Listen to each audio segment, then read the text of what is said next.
Hello students, कैसे हैं आप सभी। आई होप आप लोग बहुत बहुत बहुत ही अच्छे होंगे। तो आज मैं फिर से लेकर आ चुकी हूँ आप लोग के सामने 35 क्वेश्चन जो कि चाइल्ड हेल्थ नर्सिंग के हैं। आई होप आप लोग की तैयारी बहुत ज़्यादा अच्छी चल रही होगी। तो उसी तैयारी को मैं और बेटर बनाने के लिए आप लोग के सामने आ चुकी हूँ 35 क्वेश्चन लेकर। आई होप आप लोगों को ये वीडियो पसंद आएगा और वीडियो के अंत तक बने रहिए, आपके सारे डाउट क्लियर हो जाएंगे। तो चलते हैं अपने क्वेश्चन की तरफ। फर्स्ट क्वेश्चन है कि कंगारू मदर केयर के क्या क्या फ़ायदे होते हैं। तो कंगारू मदर केयर उन बच्चों को दिया जाता है जो कि लो बर्थ वेट बेबी रहते हैं। जो लो बर्थ वेट बेबी होते हैं उनको हम कंगारू मदर देते हैं। अब लो बर्थ वेट बेबी के अंतर्गत 2.5 केजी से लेकर 3 केजी तक जो बच्चे रहते हैं उनको हम एक नॉर्मल बेबी कहते हैं। लेकिन जब 2.5 केजी से बच्चों का वज़न कम रहता है, न्यूबॉर्न का वज़न कम रहता है, तो उनको हम लो बर्थ वेट बेबी के अंतर्गत रखते हैं और इनको कंगारू मदर देना बहुत ज़्यादा ज़रूरी रहता है। अब ये कह रहा है क्वेश्चन में कि कंगारू मदर केयर के क्या क्या फ़ायदे होते हैं। तो यह तापमान को बनाए रखती है, यह ब्रेस्ट फीडिंग में मददगार होती है, यह माँ एवं शिशु में अपनापन बढ़ाती है। तो ये जो तीनों चीज़ें हैं ये सभी सही हैं, तो इसलिए इसका ऑप्शन रहेगा उपयुक्त सभी। कंगारू मदर केयर माँ के द्वारा भी दिया जा सकता है या फिर फैमिली मेम्बर कोई भी हो, घर का कोई भी फैमिली मेम्बर हो, वो भी कंगारू मदर केयर दे सकता है। बेबी को अपने चेस्ट से चिपका कर रखना रहता है, इसमें कंगारू मदर केयर में ये प्रोसेस अपनाया जाता है। चलते हैं नेक्स्ट क्वेश्चन की तरफ। निम्न में से सेप्टिसीमिया का सबसे कॉमन एवं कैरेक्टरिस्टिक लक्षण कौन सा है। तो इसमें पूछ रहा है कि अगर किसी बच्चे को सेप्टिसीमिया हो गया है तो उसका सबसे कॉमन सिम्टम्स क्या होता है। तो उसका सबसे कॉमन सिम्टम्स ये होता है कि बच्चे के फीडिंग पैटर्न में नकारात्मक बदलाव आता है, बच्चे फीडिंग नहीं करना चाहते हैं, इधर उधर मुंह घुमाते हैं। ये सबसे कॉमन कैरेक्टरिस्टिक इसके अंतर्गत आता है। फ्रेंड्स, मैं आप लोगों को लास्ट में ना इन सब की टेस्ट भी लूँगी, जैसे कि अभी आप लोग ध्यान से पढ़िए और लास्ट में आप लोगों को इनके टेस्ट भी देना है, ठीक है। तो इसलिए आप लोग कंसंट्रेट होके पढ़े जिससे आप लोगों को ये सारे आंसर याद रहें। चलते हैं नेक्स्ट क्वेश्चन की तरफ। शिशु में आईएम इंजेक्शन लगाने की सबसे उपयुक्त जगह कौन सी होती है। तो आईएम जो इंजेक्शन होता है वो 90 डिग्री एंगल पे लगता है और इसके लिए एक अगर बच्चे की बात करें तो उसमें एंटेरियर लैटरल थाई सबसे उपयुक्त जगह होती है। नेक्स्ट क्वेश्चन है कि निम्न में से कौन सा कथन गलत है। इसमें कह रहा है कि ग्रोथ एवं डेवलपमेंट एक कॉन्टिन्यूअस प्रोसेस होता है, तो ये चीज़ सही है। सभी ह्यूमन बीइंग विकास का एक जैसा पैटर्न फॉलो करते हैं, ये भी सही है। मानव शरीर के विभिन्न ऊतक अलग अलग दर से वृद्धि करते हैं, तो ये बात भी सही है। तो इसमें गलत पूछ रहा है, तो ये ऑप्शन गलत है कि प्रत्येक व्यक्ति का ग्रोथ पैटर्न अद्वितीय होता है। ये क्वेश्चन सही है। देखो, जो सभी बच्चे होते हैं ना उनकी जो वृद्धि का तरीका होता है वो समान होता है और उनका जो जैसे कि बहुत ही बच्चों का वृद्धि एवं विकास अलग अलग तरीके से हो सकता है, लेकिन जो एक पैटर्न रहता है वो सेम तरीके से ही चलता है।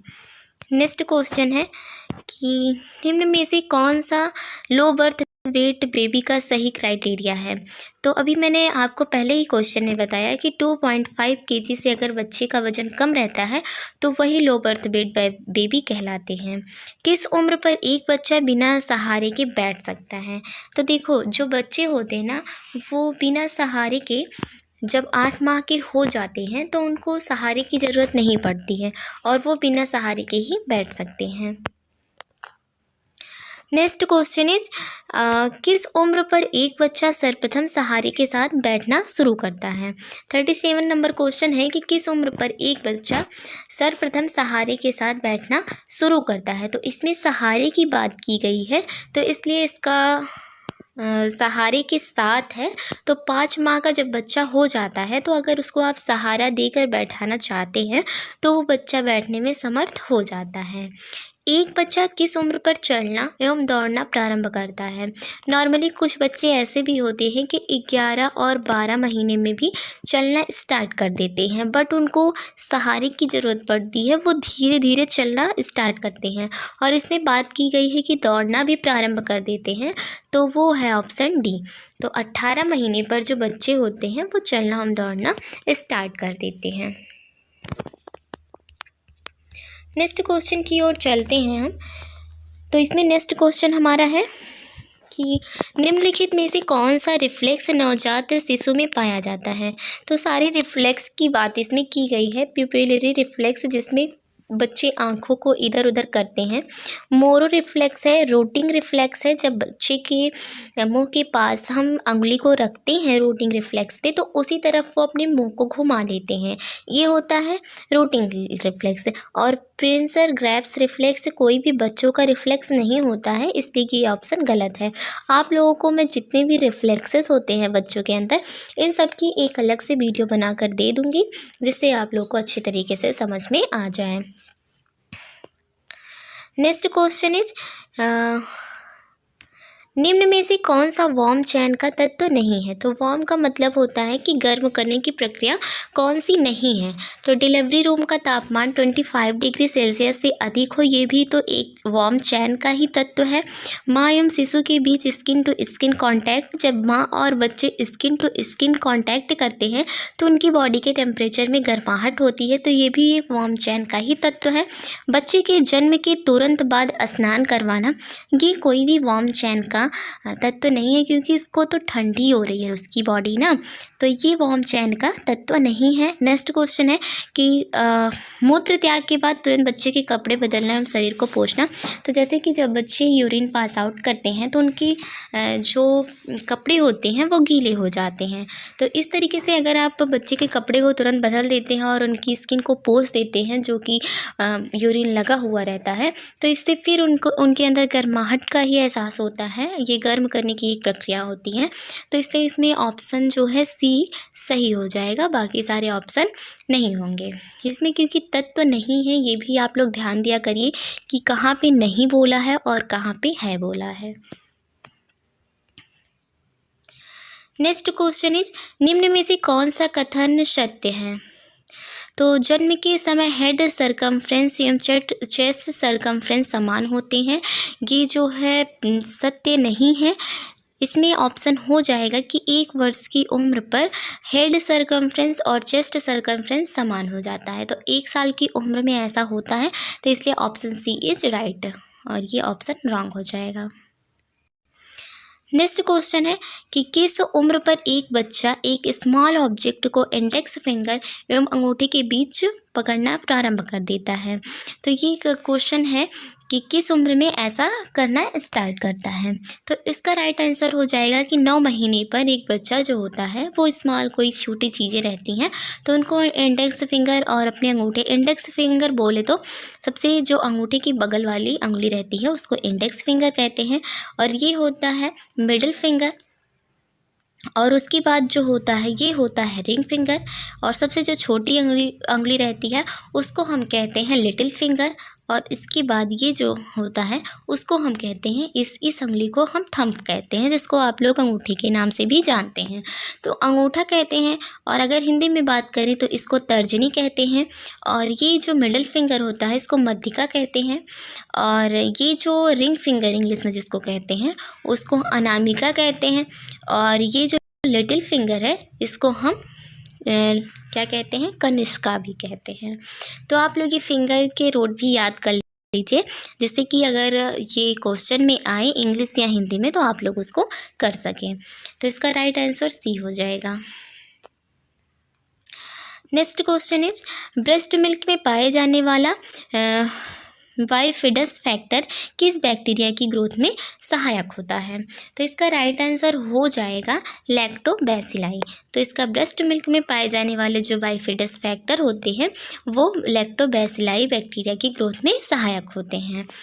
क्लेफ्ट प्लेट की सर्जरी हेतु उपयुक्त समय कौन सा होता है? जैसे कि जब क्लेफ्ट ये जन्मजात विसंगता होती है बच्चों में, ये सब चीज़ें, तो क्लेफ्ट प्लेट की सर्जरी के लिए सबसे जो उपयुक्त समय होता है वो होता है 1 से 2 साल के बाद ही ये चीज़ें करवानी चाहिए, ये सर्जरी करवानी चाहिए जब बच्चा 1 या 2 साल का हो जाए उसके बाद।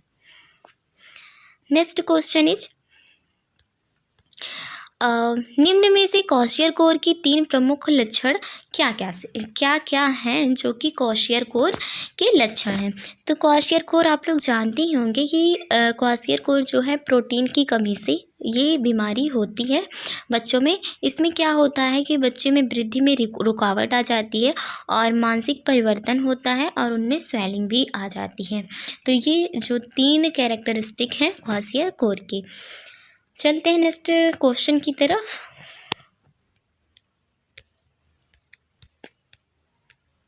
क्वेश्चन है कि बीसीजी का टीका किस प्रकार का है? तो जो बीसीजी का टीका होता है ना, वो जो बीसीजी का टीका है वो एक लाइव वैक्सीन है। इसको एक लाइव वैक्सीन के अंतर्गत रखते हैं, तो इसलिए इसका जीवित टीका और राइट ऑप्शन सी हो जाएगा। निम्न में से विटामिन डी की कमी से बच्चों में कौन सी बीमारी होती है? तो जो देखो, विटामिन डी की कमी से ना हमेशा रिकेट्स रोग होता है, ठीक है। तो स्कर्वी जो रोग है वो विटामिन सी की कमी से होता है और रिकेट्स रोग जो है वो विटामिन डी की कमी से होता है। नेक्स्ट क्वेश्चन इज एक बच्चे के आमाशय का वॉल्यूम कितना होता है? तो बच्चे के आमाशय का जो वॉल्यूम होता है ना, वो बच्चे के वजन का 3% होता है, तो इसलिए इसका राइट ऑप्शन सी हो जाएगा। नेक्स्ट क्वेश्चन, पल्स पोलियो टीकाकरण का प्रथम चरण कब शुरू हुआ था? तो जो पल्स पोलियो प्रोग्राम था ये दिसंबर 1995 में स्टार्ट हुआ था, इसलिए इसका राइट ऑप्शन बी हो जाएगा। लीड पॉइजनिंग का सबसे सीरियस कॉम्प्लिकेशन क्या होता है? लीड पॉइजनिंग का सबसे सीरियस कॉम्प्लिकेशन इसमें पूछ रहा है कि क्या होता है, तो इसका राइट ऑप्शन हो जाएगा न्यूरोलॉजिकल डिफेक्ट्स। जैसे कि अगर लीड पॉइजनिंग हो जाता है, किसी ने लीड के थ्रू कोई पॉइजन हो जाता है बॉडी में, तो उसका न्यूरोलॉजिकल जो होता है वो डिफेक्ट हो जाता है। जन्म के समय नवजात शिशु का पोस्चर होता है, तो नवजात शिशु इसका राइट ऑप्शन हो जाएगा फ्लैक्स्ड। तो इसका जो पोजीशन होता है ना वो फ्लैक्स्ड होता है। क्वेश्चन है कि नवजात शिशु में फिजियोलॉजिकल जॉइंटिस कब दिखाई देता है? तो देखो, एक फिजियोलॉजिकल जॉइंटिस होता है और एक पैथोलॉजिकल जॉइंटिस होता है, ठीक है ना। और इसमें सब लोग हमेशा कंफ्यूज रहते हैं। तो जो है ये फिजियोलॉजिकल जॉइंटिस जो होता है वो दूसरे दिन दिखाई देता है, मतलब 24 घंटे के बाद दिखाई देता है। लेकिन जो पैथोलॉजिकल जॉइंटिस होता है वो 24 घंटे के पहले ही दिखाई देता है, तो इसलिए इसका राइट ऑप्शन सी हो जाएगा। Next question is Salk type polio vaccine किस प्रकार की वैक्सीन है? तो जो साल्क टाइप पोलियो वैक्सीन है ना, वो एक किल्ड वैक्सीन है, और जो वैसी नॉर्मल पोलियो वैक्सीन आती है वो लाइव वैक्सीन है, तो इसका राइट ऑप्शन बी हो जाएगा। हेपेटाइटिस बी वैक्सीन किस प्रकार की वैक्सीन है? तो हेपेटाइटिस बी जो वैक्सीन है ना, वो भी एक किल्ड वैक्सीन है। क्या है? किल्ड वैक्सीन के अंतर्गत हेपेटाइटिस बी वैक्सीन को भी हम रखते हैं। नेक्स्ट क्वेश्चन है कि यदि एक बच्चे का जन्म के समय वजन 2.8 kg है, तो 5 महीने की उम्र पर उसका वजन हो जाएगा। तो देखो, ये चीज़ें ना मैंने कल भी आपको बताई थी कि कितना हो जाएगा, तो उसका दोगुना हो जाएगा, तो 5.6 kg। जब 2.8 का आप दोगुना करेंगे तो 5.6 आएगा, तो इसलिए इसका राइट ऑप्शन बी हो जाएगा। नेक्स्ट क्वेश्चन हम देखते हैं, यदि बच्चे का जन्म के समय, सेम क्वेश्चन है 56 है। नेक्स्ट क्वेश्चन, कितनी उम्र पर बच्चे का वजन जन्म के वजन का 4 गुना हो जाता है? तो ये मैं जो कल का वीडियो दी थी ना वो आप लोगों को, उसमें फर्स्ट क्वेश्चन ही था कि कब 2 गुना हो जाता है, तो मैंने उसमें पूरे डिटेल से बताया था, तो इसका राइट ऑप्शन 2 साल हो जाएगा। जन्म के समय नवजात का हेड सरकमफ्रेंस कितना होता है? तो 58 क्वेश्चन है कि हेड सरकमफ्रेंस कितना होता है, तो वो 33 to 37 होता है। इसका राइट ऑप्शन डी हो जाएगा। नेक्स्ट क्वेश्चन है कि जन्म के बाद नवजात शिशु में कौन सा परिवर्तन होता है? 59 क्वेश्चन है कि जन्म के बाद कौन सा परिवर्तन होता है, तो पल्मोनरी आर्टरी जो होती है ना बच्चों की, वो बंद हो जाती है, इसलिए इसका राइट ऑप्शन सी हो जाएगा। निम्न में से कौन सा हाइपोथर्मिया का लक्षण नहीं है? तो हाइपोथर्मिया मतलब होता है कि टेम्परेचर का कम हो जाना। क्या हो जाना? टेम्परेचर का कम हो जाना। इसमें राइट ऑप्शन सी हो जाएगा कि पेरिफेरल परफ्यूजन का बढ़ जाना, ये कोई भी हाइपोथर्मिया का सिम्टम्स नहीं है। और poor feeding, metabolic acidosis, respiratory distress, ये सब एक हाइपोथर्मिया के सिम्टम्स होते हैं। नेक्स्ट क्वेश्चन है कि किस उम्र पर बच्चा बिना सहारे के खड़ा हो सकता है? किस उम्र पर खड़ा हो सकता है? तो 12 महीने पर अगर आप सहारा नहीं देते हैं बच्चों को, तब भी वो खड़ा हो सकता है। नेक्स्ट क्वेश्चन, क्वाशियरकोर से ग्रसित बच्चे में निम्न में से कौन सा मानसिक परिवर्तन देखने को नहीं मिलता है? तो क्वाशियरकोर्स और मैरास्मस दोनों ही प्रोटीन की कमी से होने वाले डिजीज़ हैं। तो इसमें हाइपर एक्टिव जो होता है वो परिवर्तन अगर क्वाशियरकोर किसी बच्चे को हुआ रहता है तो वो चीज़ें नहीं देखने को मिलती हैं। नेक्स्ट क्वेश्चन है कि खसरे का इंक्यूबेशन पीरियड कितना होता है? तो खसरे का जो इंक्यूबेशन पीरियड होता है ना, वो 10 से 14 दिन होता है। कितना होता है? 10 to 14 डे खसरे का इंक्यूबेशन पीरियड होता है। और इसके लिए MMR की वैक्सीन भी, इससे प्रोटेक्ट के लिए MMR की वैक्सीन जो कि 9 मंथ पे लगाई जाती है, और ये सब क्यूटेनियस मार्ग से लगाई जाती है। अबगार इसके स्कोर में कौन सा जैविक चिन्ह नहीं पाया जाता है? तो देखो, इसमें अबगार स्कोर की बात क्या है, तो इसमें टेम्परेचर का कोई रोल नहीं होता है। अबगार का फुल फॉर्म की बात करें तो appearance, pulse, grimace, activity and respiratory, इसमें चेक किया जाता है, और इसमें टेम्परेचर का कोई रोल नहीं होता है। निम्न में से कौन सी बीमारी ड्रॉपलेट इन्फेक्शन द्वारा नहीं फैलती है? तो देखो, जो ड्रॉपलेट इन्फेक्शन के द्वारा ना हेपेटाइटिस बी नहीं फैलती है।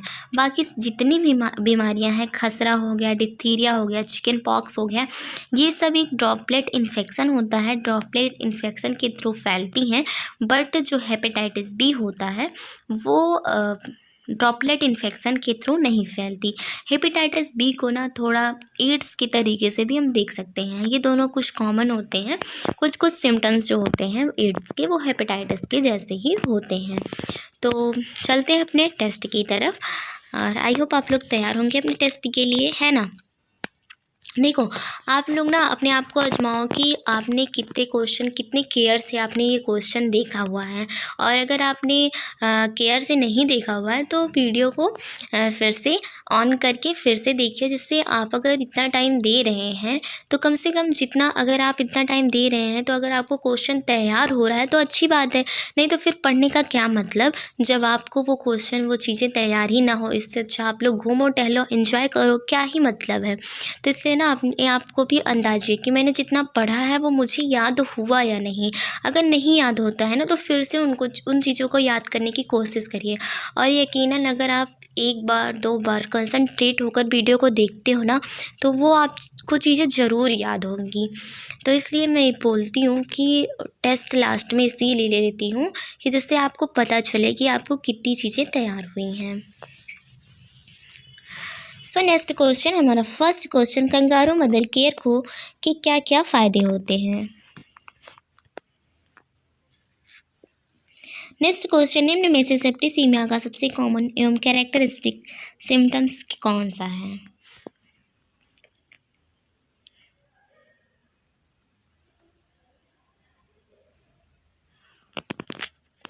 नेक्स्ट क्वेश्चन, निम्न शिशु में IM इंजेक्शन लगाने की सबसे उपयुक्त जगह कौन सी है?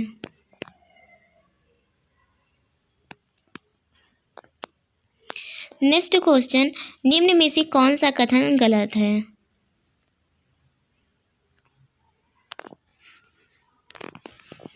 नेक्स्ट क्वेश्चन, निम्न में से कौन सा लो बर्थ वेट का सही क्राइटेरिया है?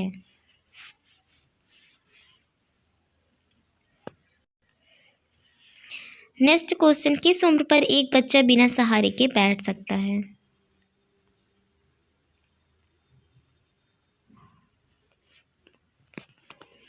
नेक्स्ट क्वेश्चन, किस उम्र पर एक बच्चा सर्वप्रथम सहारे के साथ बैठना शुरू कर देता है? एक बच्चा किस उम्र पर चलना दौड़ना प्रारंभ कर देता है?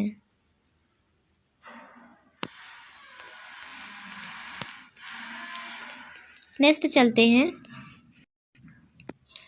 निम्न में से कौन सा रिफ्लेक्स नवजात शिशु में नहीं पाया जाता?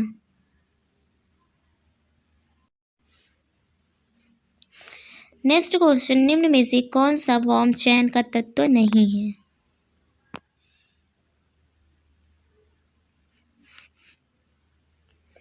नेक्स्ट क्वेश्चन, निम्न में से कौन सा कथन सत्य है?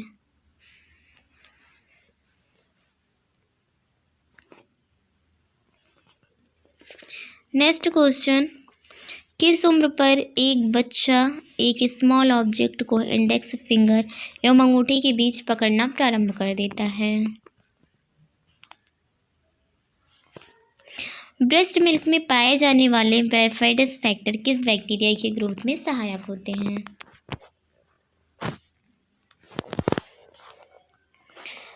क्लेफ्ट प्लेट की सर्जरी हेतु उपयुक्त समय कौन सा है? क्वासियरकोर के 3 लक्षण कौन से हैं?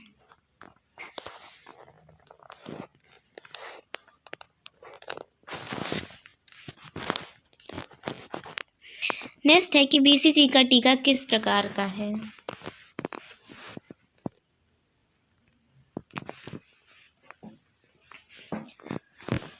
नेक्स्ट है कि निम्न में से विटामिन डी की कमी से बच्चों में कौन सी बीमारी हो जाती है?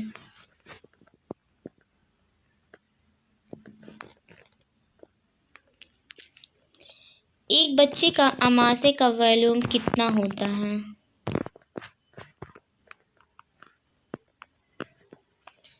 पल्स पोलियो टीकाकरण सर्वप्रथम कब शुरू किया गया?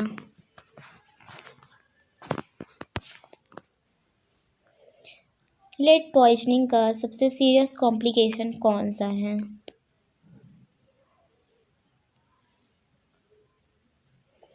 जन्म के समय नवजात शिशु का पोस्चर होता है।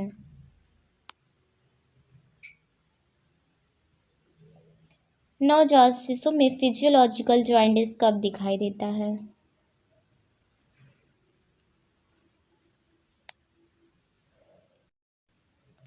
साल्क टाइप पोलियो वैक्सीन किस प्रकार की वैक्सीन है?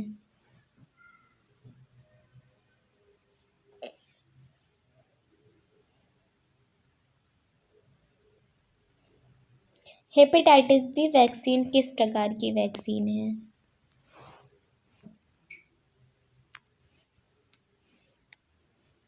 यदि एक बच्चे का जन्म के समय 2.8 kg है तो 5 महीने की उम्र के बाद उसका वजन कितना हो जाएगा?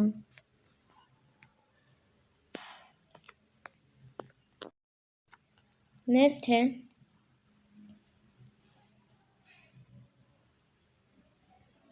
यदि एक बच्चे के जन्म के समय, सेम क्वेश्चन, कितनी उम्र पर बच्चे का वजन जन्म के वजन का 4 गुना हो जाता है?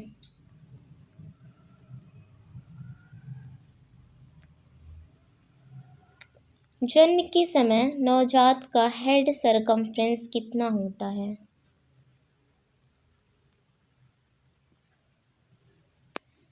जन्म के बाद नवजात शिशु में कौन सा परिवर्तन नहीं होता है?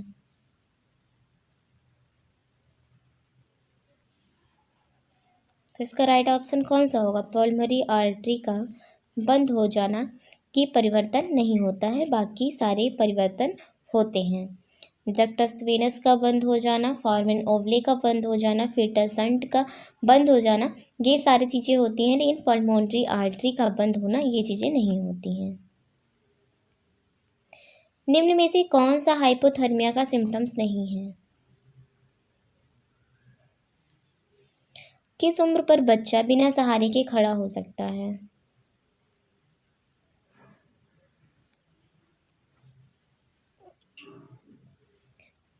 क्वाशियर-कोर से ग्रसित बच्चे में निम्न में से कौन सा मानसिक परिवर्तन देखने को नहीं मिलता है?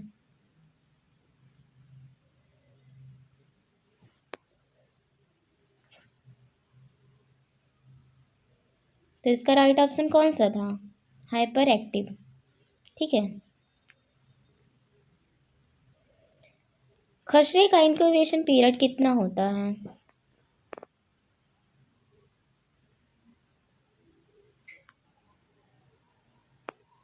अपकार स्कोर में कौन सा जैविक चिन्ह नहीं पाया जाता? नेक्स्ट एंड लास्ट क्वेश्चन, निम्न में से कौन सी बीमारी ड्रॉपलेट इन्फेक्शन द्वारा नहीं फैलती है? तो आई होप आप लोगों को वीडियो पसंद आया होगा और वॉच करने के लिए थैंक यू। मिलते हैं नए वीडियो के साथ, तब तक के लिए जय श्री राम और बने रहिए आप इसी के साथ। मैं वीडियो को बंद करती हूँ। जय श्री राम। अपना और अपनों का ख्याल रखिए।